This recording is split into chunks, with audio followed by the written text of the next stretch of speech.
Partai Nasdem menjadi partai pertama yang bergabung dengan pemerintahan Presiden terpilih Prabowo Subianto dan Gibran Rakabuming Raka.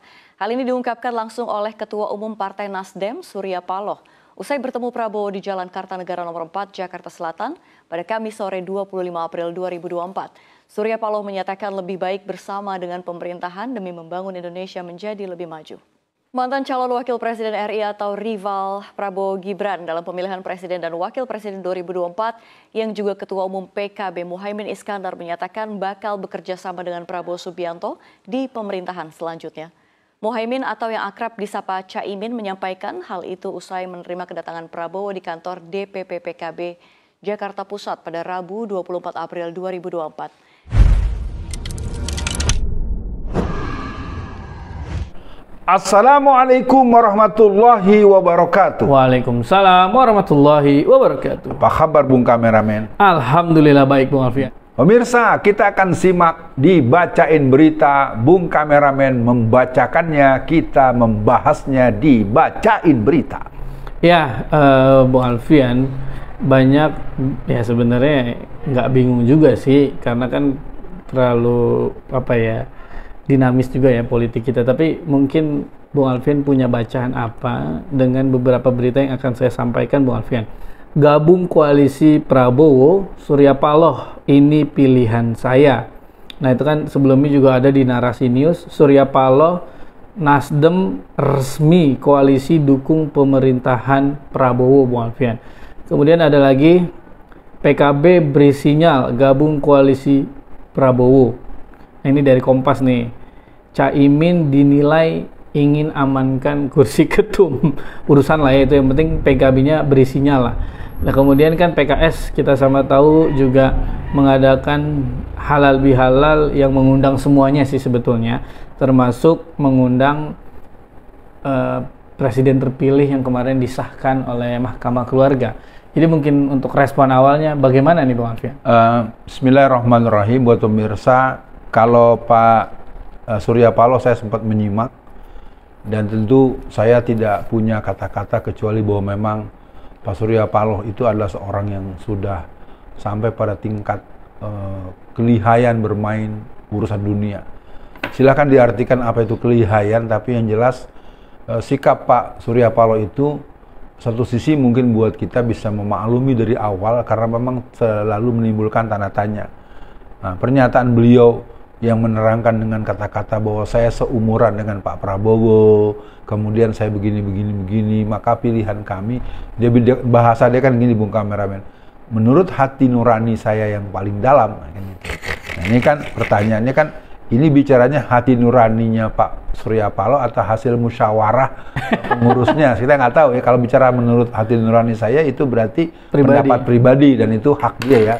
Sehubungan dengan sikap Pak Surya Paloh, saya ingin mengajak buat semua bahwa itu adalah pola yang selalu dimainkan, tidak terduga, kita jadi menduga-duga, dan kita tidak tahu apa sebetulnya. Yang jelas, kalau buat saya yang berhaluan berpolitik secara Islam, politik Islam, saya akan melihat itu sebagai sebuah fakta duniawi.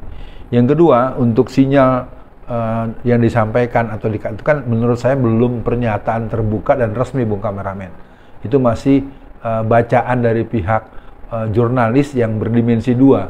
Satu sisi mereka menginginkan itu terjadi supaya terjadinya satu kekuatan untuk melanggengkan perjalanan barisan kaum sekuleris, kaum yang memang punya pandangan-pandangan yang akan terus memarginalkan pandangan-pandangan yang menjadi misi dari yang dibawa oleh kaum pribumi dan kaum muslim, dan saya pikir itu harus saya katakan. Nah soal PKS, saya sempat menyimak pernyataan dari Ustadz Saihu dengan adanya acara hari ini, tepatnya hari Jumat. Dia mengundang semua kalangan dalam rangka halal bil halal yang memang secara normatif, secara jadwal Pilpres sudah selesai dengan segala kekecewaan yang ada, memang sudah diumumkan walaupun konon PDIP masih berhubungan dengan PT UN maupun PDIP katanya masih berbisik-bisik tanda kutip untuk adanya hak angket. Nah, saya tidak cukup utuh memahami karena ini sangat, betul kata Bung Kameramen, sangat dinamis.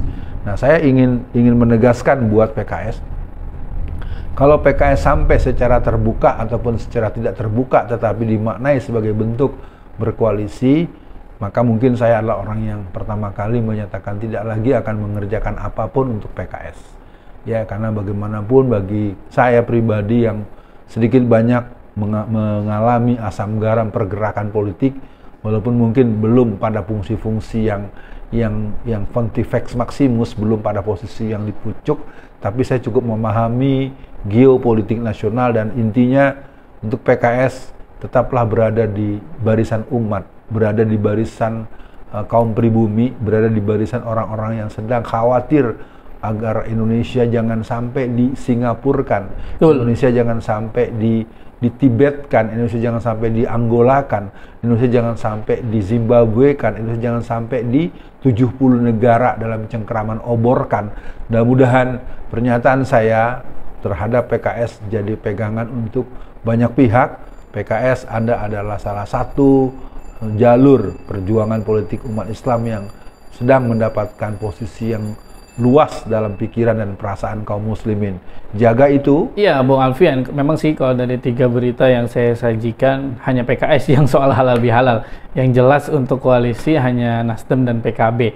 Nah, oke lah, anggaplah PKS ini kita anggap belum ini ya Bung Alfian, belum menyatakan sikap lah ya, atau belum ada kode-kodean lah untuk bergabung dengan Prabowo.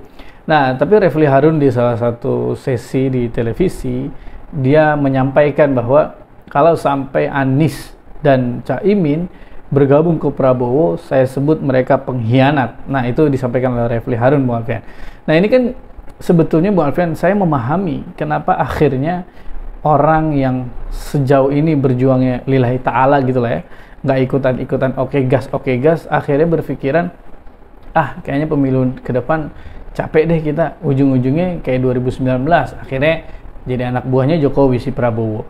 Kemudian nauzubillah ya, misalkan Caimin beneran bergabung ke Prabowo, buat apa gitu istilahnya kita capek-capean, lelah-lelahan berfastabiqul khairat atau berkompetisi, ujungnya hanya untuk mengemis kursi menteri misalkan, atau mengemis tetap eksis menjadi ketua partai, Bu Alfian. Nah, jadi kan akhirnya membuat sedikit banyak masyarakat tuh ya udahlah, politik mah kita have fun aja, urusan yang menang juga ujung-ujungnya mereka bergabung. Nah, itu kan akhirnya memunculkan itu, Bu Alfian. Jadi mungkin untuk akhir sesi kali ini, apa pesan Bu Alfian kepada umat nih, Bu Alfian, yang mungkin sekarang kita sedang bingung, sedang bimbang, dan apa yang harus kita lakukan ke depannya, Bu Alfian, agar kita tidak pesimis, Bu Alfian, dengan kemenangan politik Islam, Bu Alfian. Silakan. Yang pertama, saya merespon dulu sebagai kata penutup ada 3 hal. Yang pertama, pendapat dari Pak Refli Harun ya. Pak Dr. Refli Harun adalah salah satu aktivis yang saya juga melihat beliau mengalami satu penampakan yang sebenarnya tidak lazim. Karena dari dulu kan dia sangat tenang, sangat datar, sangat apa. Sekarang garang.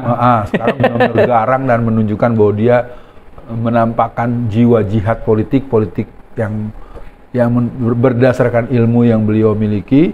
Dan saya sepakat untuk orang-orang yang pernah diperjuangkan atau dibela oleh masyarakat dengan begitu banyak resiko, begitu banyak pengorbanan, begitu banyak pembelaan, lalu mereka bergabung dengan yang pernah dilawan. Ini merupakan sebuah, kalau bahasanya Rocky Gerung, kalau orang bersaing secara kompetisi, lalu kemudian setelah selesai ada yang menang dan yang kalah, lalu yang kalah bergabung kepada yang menang, itu berarti mereka bekerja sama untuk berbuat kejahatan. Itu pendapat yang sempat saya pahami.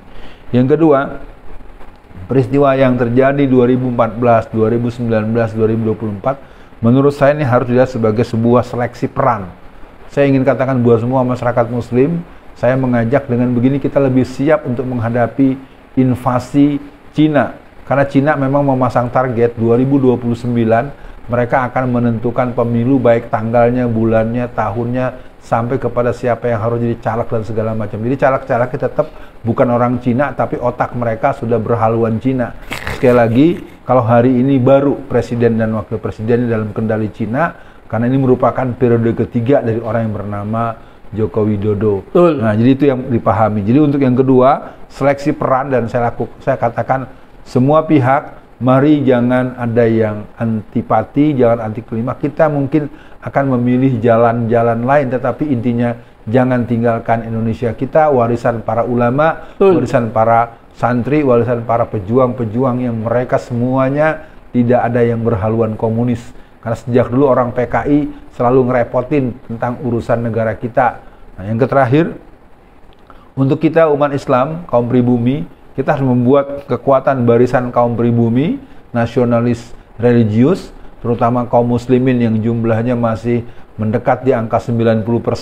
Ayo kita lakukan dengan cara membuat barisan kekuatan politik umat, baik yang bersifat kelembagaan struktur maupun partisipasi politik langsung maupun pandangan-pandangan politik yang bisa ditampilkan secara parlementer atau non-parlementer. Kata kuncinya adalah seluruh guru-guru, seluruh ulama-ulama, para habaib, dan instansi-instansi keumatan. Ayo kita bangun kesadaran politik yang ditopang oleh kesadaran menjadi orang yang mempunyai otoritas ekonomi, sehingga kita punya konglomerat bisa menembus angka 2-5% dari konglomerat yang ada di Indonesia, dan kemudian kita akan bersiap untuk situasi-situasi apa yang akan terjadi. Nah, saya ingin katakan sebagai kata kuncinya, kita akan menghadapi situasi terburuk, baik urusan ekonomi yang semakin amblas, baik daripada tekanan pemerintah yang mungkin disebabkan atas keinginan Xi Jinping atau atas keinginan Zionis dan segala macam, maka kita akan katakan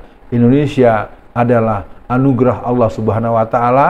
Kita akan menjaga Indonesia dengan kesadaran jihad fisabilillah. Kita berjihad fisabilillah untuk tetap menjaga Indonesia sebagai tanah rahmatan lil alamin yang akan dipimpin oleh pemimpin-pemimpin yang berkeadilan sosial bagi seluruh rakyat Indonesia. Assalamualaikum warahmatullahi wabarakatuh. Waalaikumsalam warahmatullahi wabarakatuh.